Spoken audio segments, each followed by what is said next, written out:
Tout savoir sur l'économie chinoise, embarquement immédiat dans Classe Éco. Les investisseurs étrangers peuvent désormais faire des affaires dans le secteur manufacturier en Chine sans contrainte, car le pays a annoncé récemment la fin de toutes les restrictions d'accès des investissements étrangers dans ce secteur.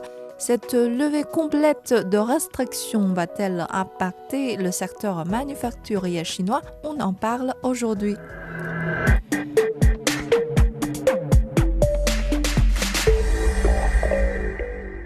Avant de parler de la manufacture, on tourne nos regards vers l'automobile parce que le secteur automobile est le pionnier à être complètement ouvert aux investisseurs étrangers. À partir de 2022, des restrictions empêchant les constructeurs automobiles étrangers de contrôler leurs filiales locales en Chine ont été levées. Et jadis, toute multinationale désirant produire en Chine doit obligatoirement créer une co-entreprise avec un fabricant chinois. De Volkswagen à Peugeot en passant par Ford, aucun constructeur automobile étranger ne peut posséder plus de 50% de cette jointe venture. Cette limite a été supprimée à partir de 2022.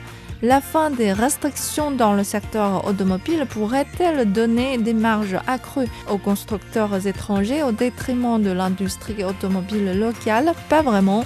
Selon Zhao Fuquan, directeur de l'Institut de recherche sur la stratégie automobile de l'Université de Tsinghua. Cette levée de restrictions rend le marché plus libre et plus concurrentiel. Mais ces dernières années, la Chine a beaucoup développé en matière de recherche et de fabrication automobile. Elle a réuni beaucoup d'expériences dans la gestion de la chaîne d'approvisionnement et formé de nombreux talents. On a vu naître plusieurs marques nationales de très bonne qualité, en particulier des véhicules électriques, intelligents et connectés. Je pense que nos entreprises ont tous une idée objective sur cette mesure.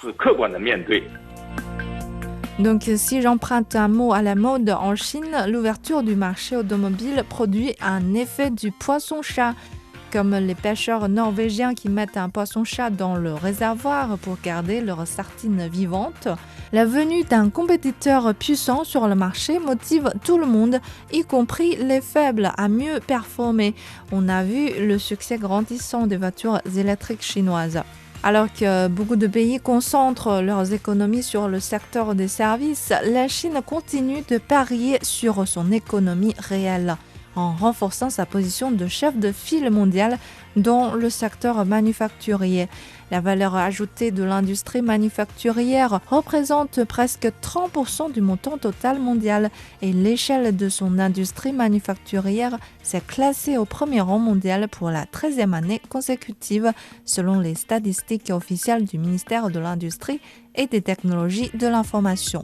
Cependant, la Chine a du soif pour passer du statut de grand fabricant à celui de formidable fabricant.